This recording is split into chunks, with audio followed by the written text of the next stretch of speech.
사랑하는 여러분, 사람은 다 저마다 자기 십자가가 있는 것 같아요. 겉으로 보면 좋아 보이지만 속으로 보면 문드러지는 그런 어떤 마음이 속상할 때가 있습니다. 여러분 마음 상해 보셨습니까? 마음 상할 때 특징이 있어요. 그 특징은 뭐냐면 공통점이 되기도 하는데, 사람에 대한 어떤 실망감 또는 어떤 기대에 미치지 못했을 때, 또는 직장이나 일에서 어떤 문제로 인해서 어려움을 겪거나 아니면 예상하지 못한 어떤 건강의 문제로 마음이 상할 때가 있습니다. 그때 마음이 상할 때가 있는데, 이때 이걸 빨리 풀어야 돼요. 이걸 빨리 하나님의 은혜로 이 상함이 이게 풀어져야지, 이걸 계속 놔두면 나중에 병이 되는 거 아시죠? 이 마음의 이 상함이 나중에는 상처가 되고, 또 이것 때문에 잠 못 이루는 밤을 또 맞게 되고, 그러다 보면 이 건강에도 치명적인 위협이 될 수가 있는 겁니다.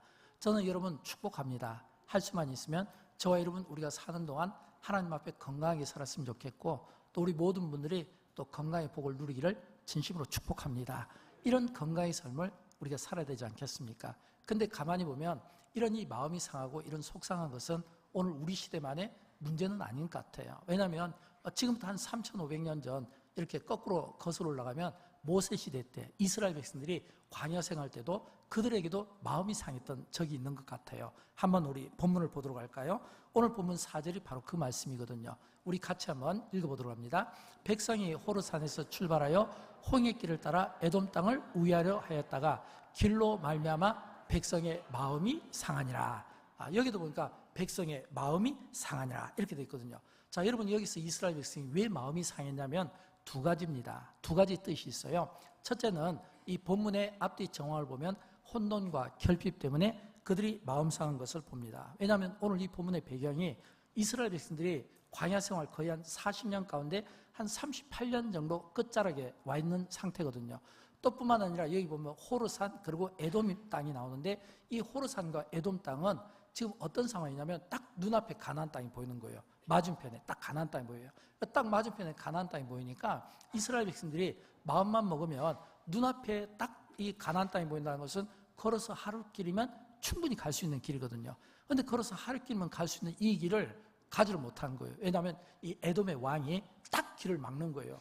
그냥 막는 게 아니라 만약 이 에돔 땅을 지나가면 이 이스라엘 백성들에 대해서 칼을 들고 공격하겠다라고 하는 매우 위협적인 태도를 취하는 것을 보게 됩니다. 오늘 보면 18절, 민수기 20장 18절을 보면 나오는데 같이 읽어볼까요?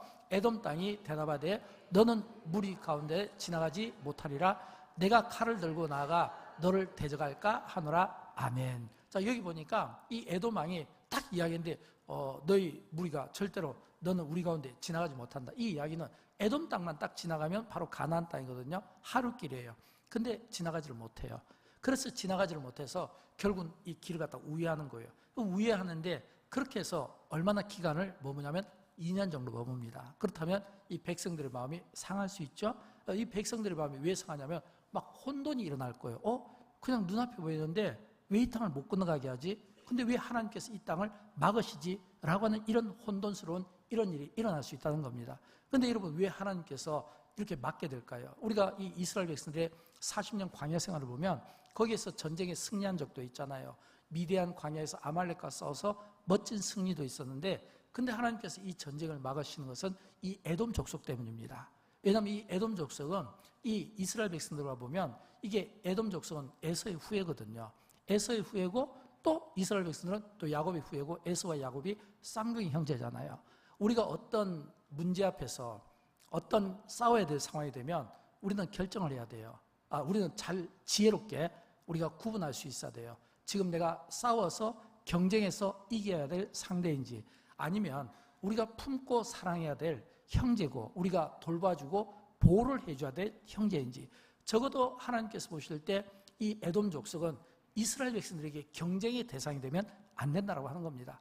다시 말하면 이 에돔 족속은 어쨌든지 길을 막고 칼을 들고 그들에게 불쾌감을 준다 할지라도 그래도 형제잖아요. 그래도 같은 혈육이잖아요. 이런 경우는 싸우면 안 된다는 것을 하나님께서는 우리에게 가르쳐주고 싶은 거예요. 저는 여러분 우리가 경쟁심이 굉장히 강해지고 또 이 경쟁심 때문에 때로는 다투기도 하고 싸울 일도 생길 수 있거든요. 그때 여러분 지혜롭게 판단하면 좋겠어요. 내가 싸워야 될 대적인지 악한 대적인지 아니면 영적인 측면에서 볼 때 이번 악한 영이나 어둠에 사로잡힌 자인지 그런 경우는 반드시 우리가 싸워서 이해해야 되겠죠. 그러나 형제인지, 만약 형제라면 좀 불합리하고 상식에 좀 어긋나다 할지라도 형제인데 내가 품고 사랑하고 내가 힘이 있다 할지라도 내가 넓은 마음을 가지고 아량으로 품어주는 이런 성숙함이 우리에게 필요하지 않겠습니까? 저는 그런 의미에서 이스라엘 백성들이 하나님께서 전쟁하지 못하도록 돌게 하셨을 거예요. 그러나 이스라엘 백성 입장에서 볼 때는 이해가 안 될 겁니다. 이해가 안 돼요. 여러분, 우리가 세상을 살아가면서 세상에서 일어나는 모든 일들이 다 이해가 되나요? 이해가 안 되잖아요. 이해가 안 되니까 이스라엘 백성 입장에서는 여전히 혼돈스러울 수밖에 없는 거예요. 마음이 상처가 된 거예요. 또 뿐만 아니라 이 이스라엘 백성들은 이 혼돈과 함께 결핍의 문제도 있습니다. 이 결핍의 문제가 뭐냐면 민수기 21장 5절에 있는데 이곳에는 먹을 것도 없고 물도 없도다. 우리 마음이 이 하찮은 음식을 싫어하노라. 이렇게 돼 있거든요. 이건 뭐냐면 먹고 마시는 문제예요. 사실은 이 광야 생활 가운데 이스라엘 백성들의 그 불평의 상당 부분이 좀 고기를 먹고 싶다는 겁니다. 애굽에 있을 때 어떤 부추나 오이 같은 것들을 먹고 싶다는 겁니다. 이런 이 불평들, 이런 어떤 물로 인해서 이런 원망들을 많이 이스라엘 백성들이 쏟아내는 것을 보게 되는 겁니다. 사랑하는 여러분, 우리는 이 이스라엘 백성들이 이런 혼돈과 또는 어떤 일용할 어떤 삶에 필요한 것들이 채워지지 않는 이 결핍, 이런 것 때문에 마음이 상처가 될 수 있는데 이것은 과거에 이 광야 생활을 하던 이스라엘 백성들만의 문제가 아니라 오늘 우리 시대를 살아가는 우리에게도 마찬가지예요. 예를 들어서 이 가운데 내가 계획했던 일 뜻대로 되지 않는 경우가 있을 수 있잖아요. 내가 생각하고 어떤 목표를 정했어요. 그런데 그 목표가 내 생각대로 방향대로 가지 않을 때가 있잖아요. 그럴 때 여러분 어떻습니까? 혼돈이 올 수가 있겠죠. 뭔가 막 마음이 혼란스러울 수가 있죠. 또는 내가 갖고 싶은 거, 또는 내가 뭔가 이렇게 얻고 싶은 거, 근데 내가 갖고 싶은 거, 얻고 싶은 거, 또는 먹고 싶은 거, 이런 것들이 있는데 이게 채워지지 않으면 또 결핍될 수가 있잖아요. 이거는 오늘 우리 현대를 살아가는 우리 그리스도인들도 이런 문제로 우리가 어려움을 겪을 수 있다라는 것을 우리에게 보여주는 겁니다. 그래서 우리는 이러한 때에 우리가 좀 더 성숙이 필요하죠. 왜냐하면 우리가 이 세상에 되어지는 모든 일들에 대해 다 알 수는 없지만 항상 관점을 하나님의 관점을 보려고 노력을 해야 돼요. 왜냐하면 이 이스라엘 백성들이 혼돈, 결핍, 이건 좀 세상적인 기준, 세상의 가치관, 세상이 추구하는 그 목표대로 살아가니까 갖지 못하고 얻지 못하고 마시지 못하고 먹지 못하니까 항상 결핍될 수밖에 없고 또 그들이 추구한 방법대로 이 세상적인 방법은 하루길인데 그래서 이 하루길 때문에 혼란스러울 수 있어요. 그러나 하나님의 자녀들은 이 세상을 눈에 보이는 것으로만 모든 것들을 판단하려고 하지 말고 보이지 않는 하나님의 세계를 마치 보이는 것처럼 볼 수 있는 이런 영적인 긴 안목을 가지고 하나님의 뜻에 나를 세워놓고 그 뜻에 우리가 순종적인 삶을 살아가는 겁니다. 그럴 때 우리는 마음의 이 상처로부터 이 어떤 마음의 고통으로부터 우리가 자유함을 얻게 된다라고 하는 것입니다. 그 다음에 두 번째는 이 하나님에 대한 불신이 컸어요. 어떤 불신일까요? 오늘 본문 5절 말씀인데 우리 같이 읽어보도록 할까요? 백성이 원망하여 어찌하여 우리를 애굽에서 인도하여 이 광야에서 죽게 하는가? 아멘. 여러분 본문에 보니까 백성이 하나님과 모세를 향하여 원망하되 그랬거든요. 하나님과 모세를 향하여. 근데 이 민수기서에서만 똑같은 이 내용이 8번 나옵니다. 8번. 그러니까 이 말은 뭐냐면 이 이스라엘 백성들이 뭐 출애굽도 그렇고 민수기도 그렇고 이 광야 생활 가운데 그들이 하나님과 모세에 대해서 지도자에 대해서 원망을 쏟아놓았다. 원망을 쏟아놨다. 이런 원망하는 일들이 적어도 민수기에서만 8번 나온다는 겁니다. 무엇을 말할까요? 왜 그들이 원망하고 불평할까요? 여러분 원망하고 불평한 사람들의 특징이 있잖아요. 기대에 채워지지 않으니까 그래요. 그러니까 이스라엘 백성들의 기대는 뭡니까? 빨리 가나안 땅에 가는 거예요. 근데 가지를 못하니까 원망하는 거예요. 빨리 가나안 땅에 가서 하나님이 우리에게 약속하신 그 약속의 땅, 젖과 꿀이 흐르는 그 땅을 경험해 보고 싶고 그 땅이 준 어떤 풍요를 경험해 보고 싶고 이런 것들에 대한 목마름이 있다 보니까 자연히 나올 수 있는 것은 원망과 불평이라는 거예요. 근데 사실은 그들이 원망하고 불평하기 이전에 먼저 생각해야 될 게 있어요. 그게 뭘까요? 우리는 많은 경우 우리가 복을 이야기할 때는 뭔가 이 세상의 기준에서 내 가치로 결정하고 판단해서 옳다고 여기는 것에 대해서 우리는 복이라고 이야기하거든요. 그러나 하나님의 자녀들은 그렇게 하면 안 돼요. 왜냐하면 하나님의 자녀들은 복을 이야기할 때 뭔가 세상 사람들이 추구하는 이 가치, 세상의 어떤 욕망, 욕구 이런 어떤 물건들 때문에 나를 만족시키고 이걸 복이라고 여기기보다는 하나님이 나와 함께하는 게 이게 복인 거예요. 진짜 복은요 하나님이 나와 동행하는 겁니다. 그러니까 이스라엘 백성들은 불평하고 원망하기 전에 그들이 애굽에 있을 때 그 고된 생활 가운데 하나님께서 그들을 찾아와 주셔서 그들을 어떻게 애굽에서 인도해 내셨는가, 또 광야 생활을 통해서 어떻게 그들을 홍해 바다를 가르게 하셨는가, 또 이 광야 생활 가운데 그들이 추울 때는 불기둥으로 지켜주시고 더울 때는 구름 기둥으로 지켜주시고 또 물이 없을 때는 반석을 깨트리시고, 이게 뭐냐면 하나님께서 함께 하시기 때문에 하나님으로 인해서 얻어지는 복이라는 거예요. 이게 진짜 복인 거예요. 여러분, 우리도 많은 경우 복을 소유해서 찾으려고 하는데 소유가 복이 아니에요. 우리가 사사시대를 알고 있잖아요.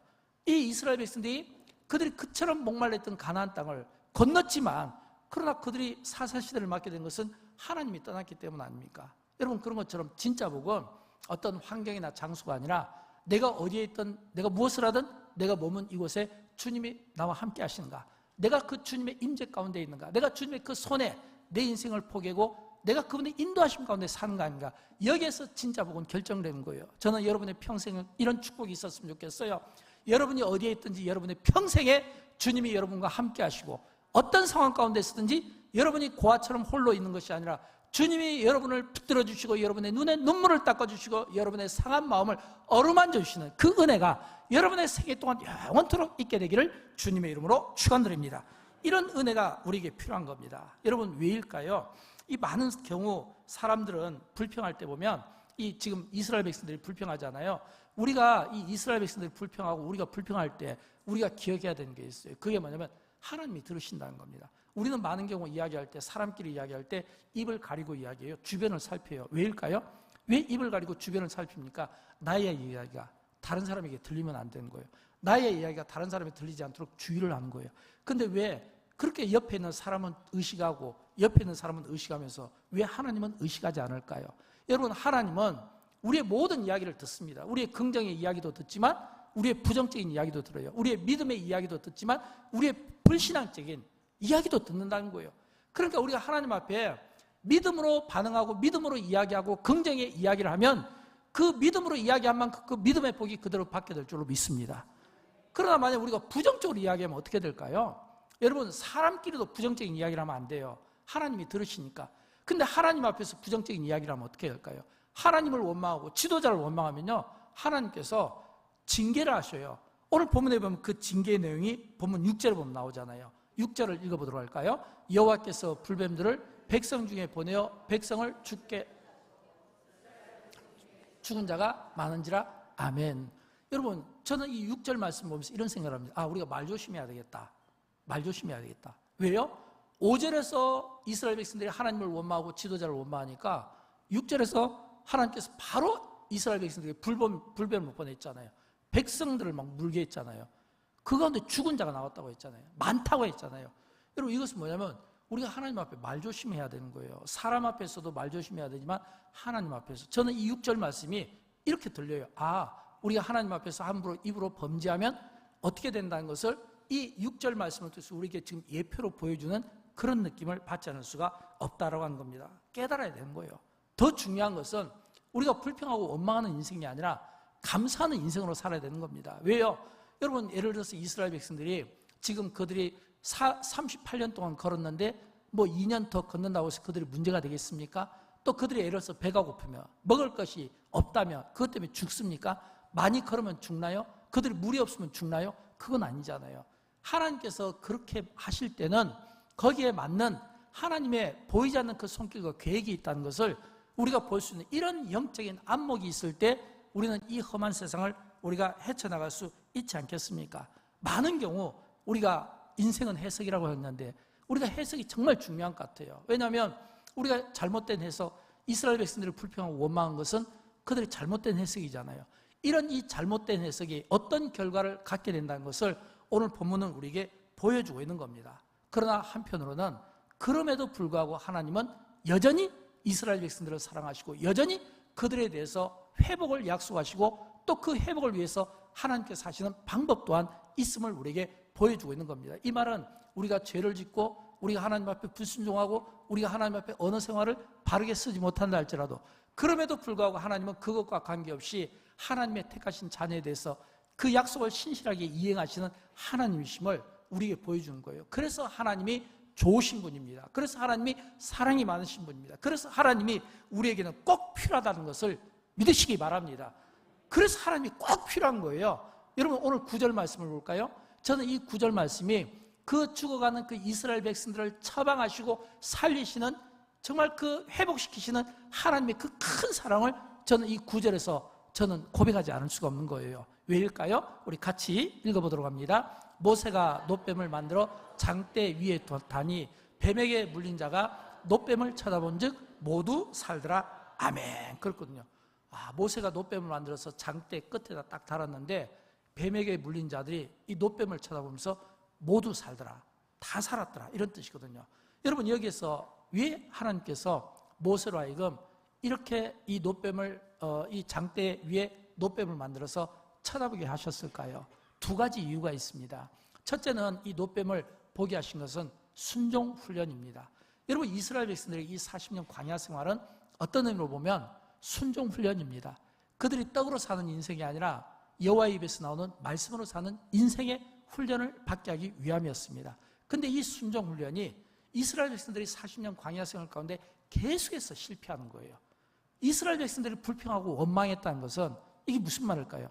하나님의 말씀대로 살지 못하고 하나님의 말씀대로 살지 못한 그 결과 겪게 된 그 어려움 때문에 겪는 불평과 원망이잖아요. 그러니까 이 말을 바꿔 이야기하면 그들이 하나님께서 그들에게 시내산에서 만들어준 십계명이 있고 율법이 있고 법도가 있고 제사가 있고 그대로 살지를 못하는 거예요. 그런 삶을 그들이 살아들이지 못하고 깨닫지를 못하는 거예요. 그렇게 계속해서 그들은 넘어지는 이 삶을 계속 살아가고 있다고 하는 겁니다. 여러분 그러면 왜 그들이 순종하지 못할까요?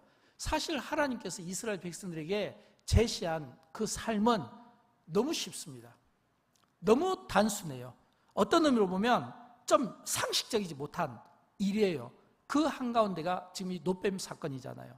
왜냐하면 이 놋뱀 사건은 아무리 보더라도 이 뱀에 물린 사람들에게는 이게 상식이 못 됩니다. 상식이라는 것은 뭐 이 가운데 한 번도 뱀에 물린 사람은 없죠. 저도 물린 적은 없어요. 만약 물렸다면 그건 진짜 끔찍할 것 같아요. 뱀이 있고 없고 떠나서 끔찍할 것 같아요. 막 온몸이 그냥 굳어버릴 것 같아요. 진짜 만약에 뱀에 물렸다면 이거는 생각도 하기 싫은 거예요. 그렇잖아요, 여러분? 근데 상식은 뭡니까? 그럴 때 예를 들어서 우리가 119를 부른다든지 아니면 병원을 찾아간다든지 아니면 약을 먹는다든지 아니면 뭔가 이 해독에 필요한 뭔가를 찾아야 되잖아요. 이게 상식이에요. 근데 하나님께서 우리에게 말씀하실 때는 이런 상식을 갖고 말하는 게 아닙니다. 믿음을 우리가 이야기할 때 왜 믿음이 필요하고 왜 믿음이 중요합니까? 상식을 가지고 하나님께서 말씀하시면 우리에게 믿음이 의미가 없어요. 도저히 믿어지지 않는 상식적이지 못한 이야기. 지금 뱀에 물려서 다 죽어가는 그들을 향해서 장대 끝에다가 놋뱀을 만들어서 그걸 쳐다보면 산다고 하니까 이거는 상식적이지 못하잖아요. 상식적이지 못하지만 하나님께서는 이런 이 순종을 보고 싶어 한 거예요. 믿음을 보고 싶어 한 거예요. 여러분 믿음이라는 것은 상식이 아니에요. 내 생각과 내 이성의 어떤 관점에서 이것도 해결될 것 같은 이런 마음이 아니라 내 상식으로는 안 될 것 같은데 이거는 도저히 이해가 안 되는데 그래도 주님이 말씀하시니까 주의 말씀이면 내가 믿고 순종하겠습니다. 따르겠습니다. 이게 믿음이에요. 여러분 우리가 상식으로 살아갑니까? 믿음으로 살아갑니까? 저는 우리가 상식으로 세상이 우리에게 요구하는 어떤 그 공식에 의해서 살아가는 인생이 아니라 하나님의 말씀으로 살아가는 믿음으로 살아가는 인생이 되기를 진심으로 축복합니다. 믿음으로 살아가는 이 믿음을 우리가 증명했으면 좋겠어요. 여러분 이스라엘 백성들이 4절에서 마음이 상한다고 했잖아요. 이 마음이 상한다는 이 히브리 언어의 뜻을 보면 두 가지가 있어요. 하나는 마음이 상한다는 게 어떤 의미냐면 마음이 좁아졌다. 원래는 넓어야 되잖아요. 마음이 좁아졌다. 안목이 넓어야 되잖아요. 좁아졌다 이거예요. 그러니까 내가 마음이 상한다. 이 말은 뭐냐면 마음이 좁아진 거예요. 안목이 좁아진 거예요. 조금밖에 생각 못하고 조금밖에 보지 못하는 거예요. 여러분 좁은 마음으로 좁은 안목으로 보면 우리가 볼 수 있는 게 얼마나 있을까요? 별로 없어요. 여러분 다윗이 왜 그가 하나님의 마음에 합한 사람이 됐을까요? 이 다윗의 삶은 그의 그 어렸을 때 그 목동의 삶을 한번 보십시오. 그가 살았던 그 동네 그 주변은 전부 다 목동들밖에 없었어요. 목자들밖에 없어요. 양을 키우니까. 그러니까 전부 다 다윗과 같은 그 비슷한 또래 아이들은 똑같이 목동으로 시작해서 나중에 목동으로 끝나는 거예요. 근데 다윗은 목동으로 시작했는데 이스라엘의 왕이 된 거예요. 이 차이입니다.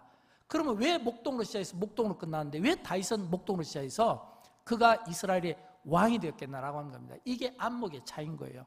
어떤 안목입니까? 이 다윗의 안목은 그가 하나님과 교제의 이 풍성함을 통해서 마음을 넓히고 멀리 보는, 다시 말해서 하나님의 뜻 가운데 멀리 내다보는, 여러분 우리가 이 다윗의 시편 가운데 가장 이 다윗에게 인상적인 말씀 가운데 하나가 시편 23편이잖아요. 여호와는 나의 목자시니 내가 부족함이 없으리로다. 이 말은 이 다윗이 지금 부족함이 없다는 것은 그가 그 주변에 있는 뭐 초장이 좋아서 풀밭이 좋아서 시냇물이 있어서 부족함이 없다는 이런 표현이 아니에요. 왜냐하면 똑같은 조건에서 똑같이 일하니까 이런 것은 조건이 될 수가 없는 거예요. 그러니까 다윗이 부족함이 없다는 것은 그가 좀 더 좋은 조건 때문에 좋은 조건을 주신 하나님께 부족함이 없습니다, 이 말이 아니라 조건과 상황은 다른 목동들과 똑같지만 하나님이 나의 목자가 되어주시고, 이 말은 뭐냐면 내가 하나님 앞에 서 있다는 거잖아요. 하나님이 나의 목자가 되어주시고 그분이 나의 목자가 되어주심으로 말미암아 그분 안에서 나는 부족함이 없습니다. 이 고백이잖아요. 이 고백은 뭐예요? 목동들에게 없는 다윗에게 있는, 다시 말하면 다윗은 그가 세상을 볼 때 항상 하나님과의 이 관계를 통해서 이 뭐냐면 안목을 넓힌 거예요. 하나님과의 이 관계에 통해서 하나님의 그 사랑에 마음을 넓힌 거예요. 마음을 넓히니까 막 시므이 같은 사람이 다윗을 저주해도 그냥 내버려 두잖아요. 하나님께 다 맡기잖아요. 그가 안목이 넓으니까 그 보는 그 넓은 안목을 가지고 이스라엘의 가장 큰 제국을 만드는 그 왕으로서, 통일 왕국을 이룬 왕으로서 쓰임받잖아요. 자기에게 주어진 똑같은 문제가 있지만 그러나 이 문제를 내가 풀어내려고 하는 사람과 여호와를 나의 목자로 삼고 여호와 목자 되시는 주님이 나를 대신해서 나를 위해서 일하시고 길을 떨어주는 이 인생과 어떤 인생이 다르겠어요? 여러분 우리가 어떤 어려운 문제 앞에 딱 섰을 때 우리는 항상 결정을 해야 돼요. 무엇을요? 내가 이 문제를 내가 뛰어넘을 때 아이고 나는 자신이 없어, 낙심되어서 아니 나는 안 될 것 같다. 그래서 그냥 외롭게 혼자 고아처럼 그렇게 사실 겁니까? 아니면 나는 할 수 없지만 내 안에 계신 주님인 능력이 있으신 분이므로 주님이 나를 대신에 일하기 때문에 내가 이 어려운 문제들을 내가 돌파해낼 수 있다. 이런 믿음을 가지고 주님께 맡기는 인생이 되겠습니까? 결정을 해야 되는 거예요. 저는 여러분 이 다윗처럼 이런 어떤 넓은 하나님이 나와 함께 하시는 이 관점으로 세상을 바라보고 이 세상을 향해 믿음으로 헤쳐나가는, 어떤 문제든지 어떤 시험이든지 어떤 마음의 상처든지 풀어나가는 그런 은혜가 있기를 주님의 이름으로 축원드립니다. 두 번째는요, 이 놋배를 보게 하신 것은 저는 하나님의 이스라엘 백성들, 자기 백성들을 사랑하시는 하나님의 큰 사랑, 배려라고 생각합니다. 우리는 많은 경우 배려 이야기하는데 우리가 배려할 때 우리가 얼마나 배려하나요? 우리가 사람에 대해서 배려한다고 이야기하지만 그러나 우리의 배려는 좀 작을 수 있어요. 근데 여러분 하나님이 지금 이 이스라엘 백성들에게 딱 지금 이 장대에다가 놋뱀을 딱 달아놓고 뱀에 물린 사람들에게 지금 이 하나님의 배려는 뭐냐면 이게 보게 한 거거든요. 이게 배려인 것은 예를 들어서 뱀에 물렸어요. 근데 불뱀이에요.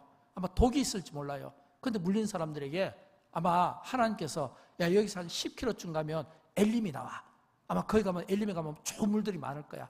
그 물들이 있으니까 빨리 뛰어가서 그 물을 마셔. 그 물로 이 뱀에게 물린 자국을 씻어내, 소독해. 그럼 나을 거야 라고 하나님께서 방법을 가르쳐 주신다고 해서 갈 수 있겠습니까?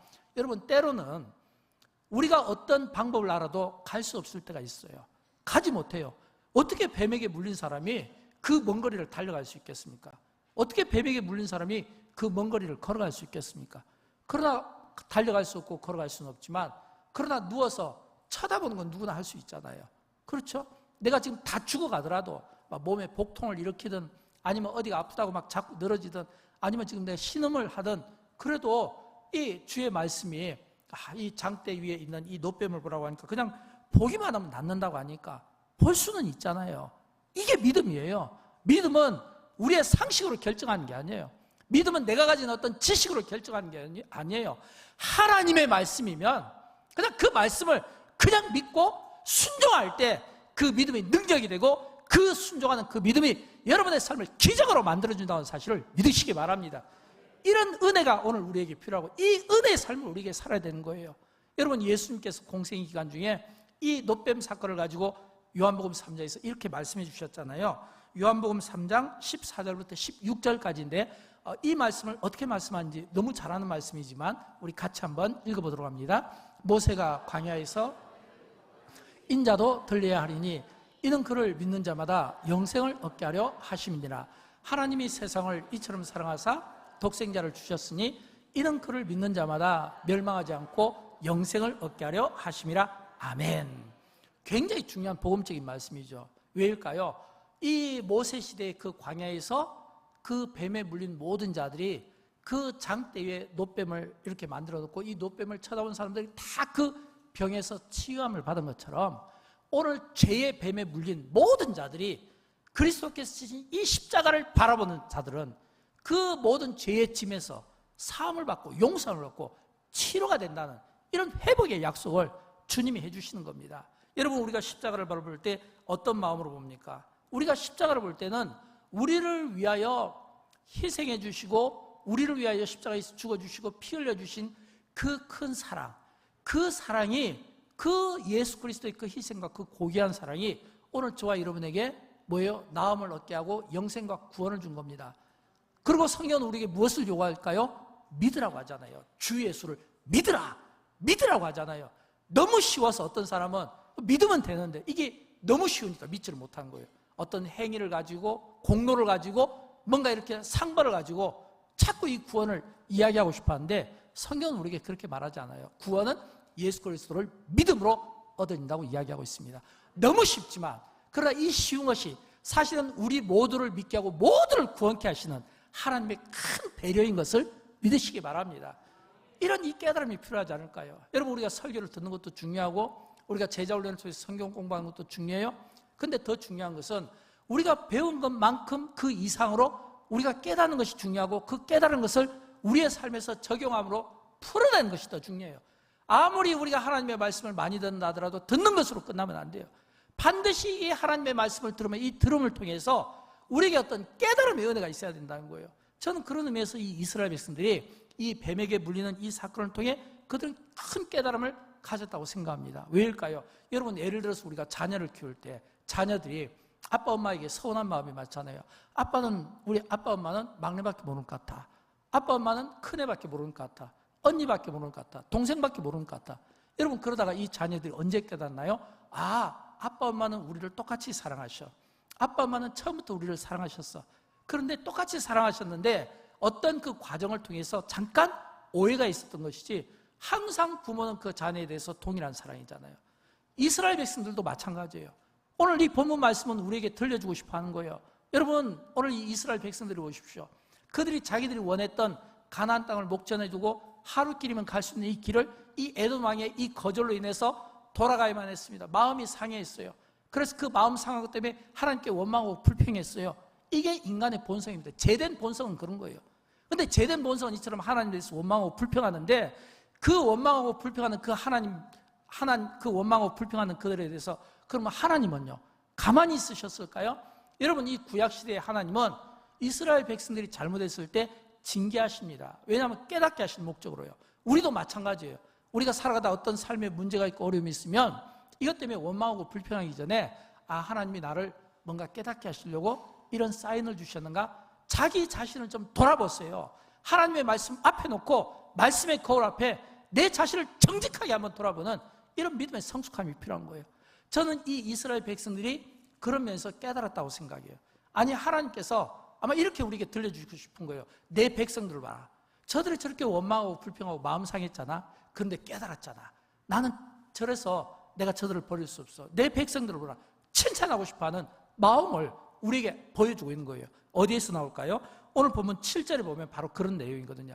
이 7절 말씀은 이스라엘 백성들이 깨달음을 가지고 우리에게 들려주는 말씀입니다. 우리 같이 읽어보도록 할까요?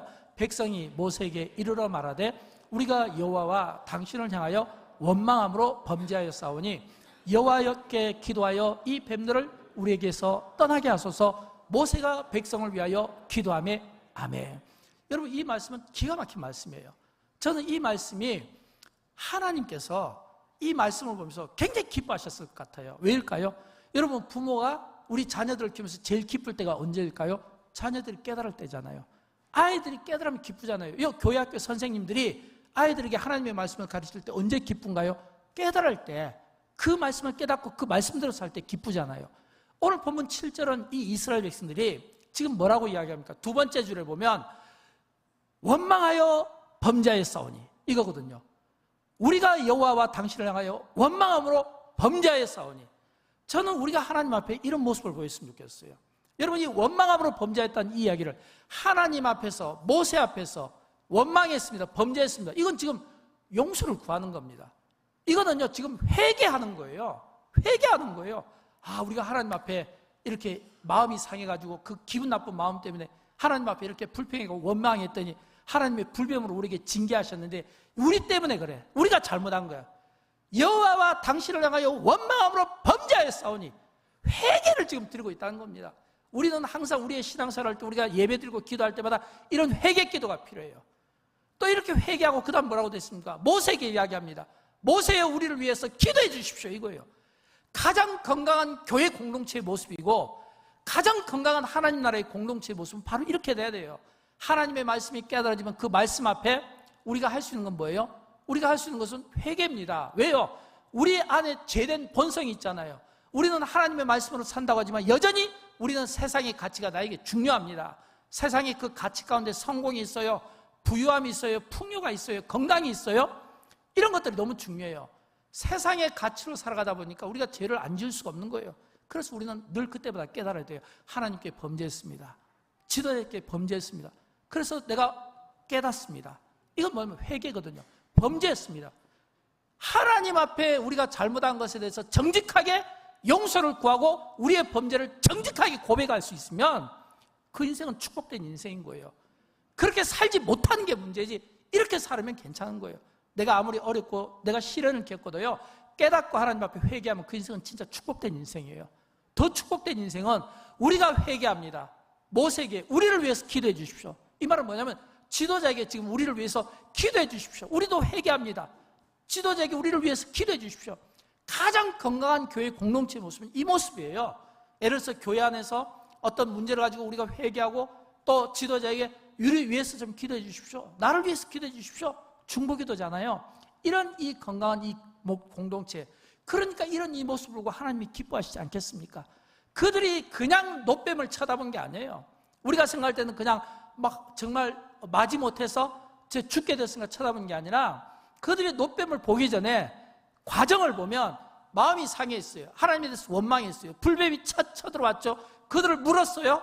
그리고 그 다음에 그들이 이 노뱀을 보기 전에 그 사이에 어떤 내용이 있었냐면 그들이 하나님 앞에 회개하고 모세에게 기도를 요청하고, 그리고 그 모세의 기도를 받으신 하나님, 그 백성들의 회개를 받으신 하나님께서 그들이 이제 노뱀을 보니까 순종하니까 그들이 나음을 입었다고 하는 사실을 믿으시기 바랍니다. 사랑하는 여러분, 살아가면서 우리 모두는 문제를 만날 수밖에 없습니다. 저를 포함해서 이 세상을 살아가는 우리 모두는 우리가 문제 앞에 우리는 언제든지 넘어질 수밖에 없는 연약한 인생입니다. 그래서 우리는 문제 앞에서 문제를 보는 것이 아니라 그 문제를 다스리고 그 문제를 상대하실 수 있는 하나님을 바라보는 겁니다. 그래서 성경은 우리에게 예수 그리스도를 바라보라, 하나님을 바라보라, 하나님을 보라고 이야기하잖아요. 시선을 땅에 두고 세상에 두지 말고 하나님께 바라보라는 거예요. 왜 광야로 왔을까요? 광야는 없어요. 볼 게 없어요. 광야에 무슨 빌딩이 있습니까? 오아시스가 있나요? 광야에 무슨 좋은 어떤 숙소가 있나요? 없잖아요.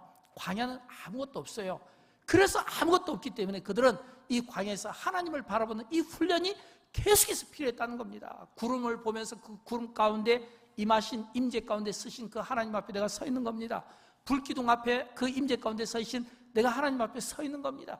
계속해서 하나님을 바라보라는 거예요. 그래서 성경에도 보면 히브리서 12장 2절에 이런 말씀이 나오잖아요. 우리 같이 읽어보도록 합니다. 믿음의 주요 또 온전하게 하시는 이인 예수를 바라보자. 아멘.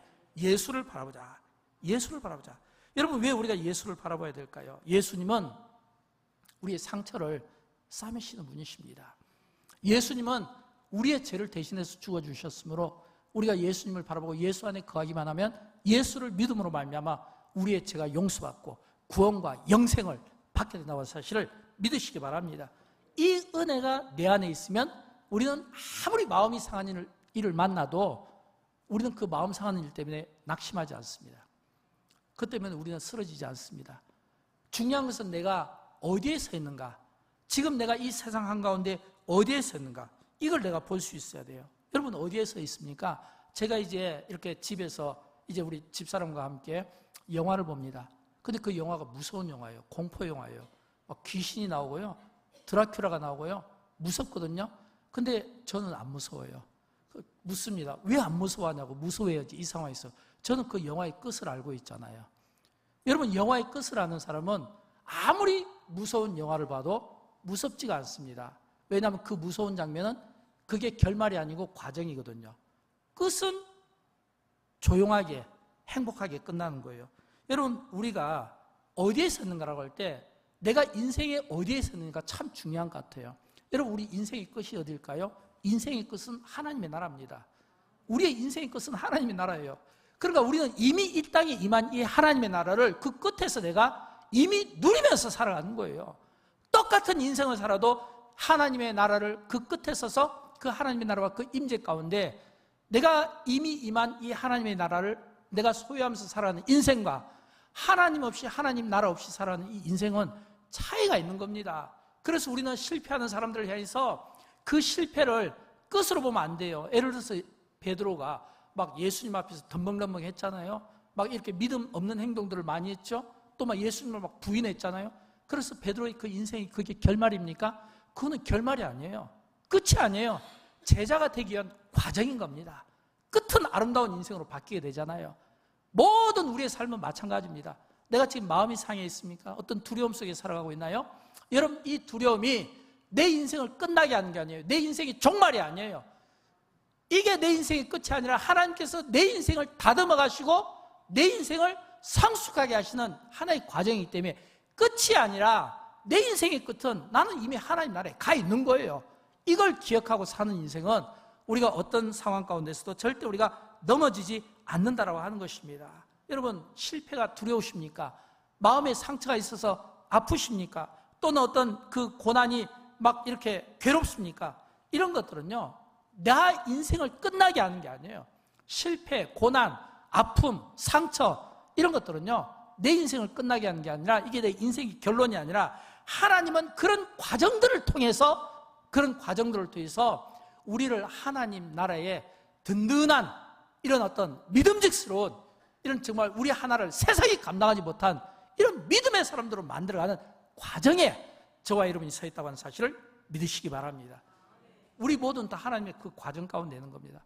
그래서 우리는 할 수만 있으면 항상 하나님의 손에 나를 포개고, 그리고 내가 주님의 그 안에 내가 거하고, 그리고 주님과 함께 동행하는 이 기쁨과 이것을 인생의 가장 큰 즐거움으로 여길 수 있어야 돼요. 그럴 때 우리 안에 있는 마음의 상처도 이길 수 있고, 고난과 환난도 우리가 이겨낼 수 있고, 어떤 환난과 역경이 다가온다 할지라도 그걸 능히 이길 수 있는 그런 믿음의 사람들로 저와 여러분이 세움받게 될 줄로 믿습니다. 우리 다 함께 일어나실까요? 함께 일어나셔서 우리 찬양하도록 할까요? 마음이 상한 자를 고치시는 주님. 오늘 이 찬양을 통해서 혹시라도 여러분 가운데 마음이 상하시고 또는 여러분이 어떤 아픔으로 괴로움을 당하시는 분이 있다면 정말 치유되고 회복되고 성령 안에서 자유함을 얻기를 진심으로 축복합니다.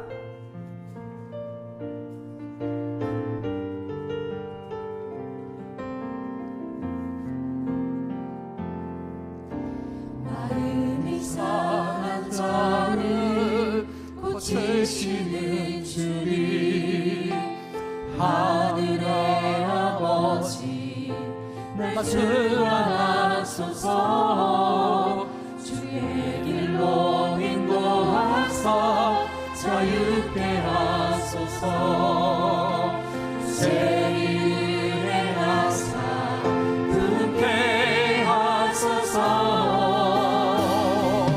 그의 주이고 목이 마르니 성령의 기름 부으소서.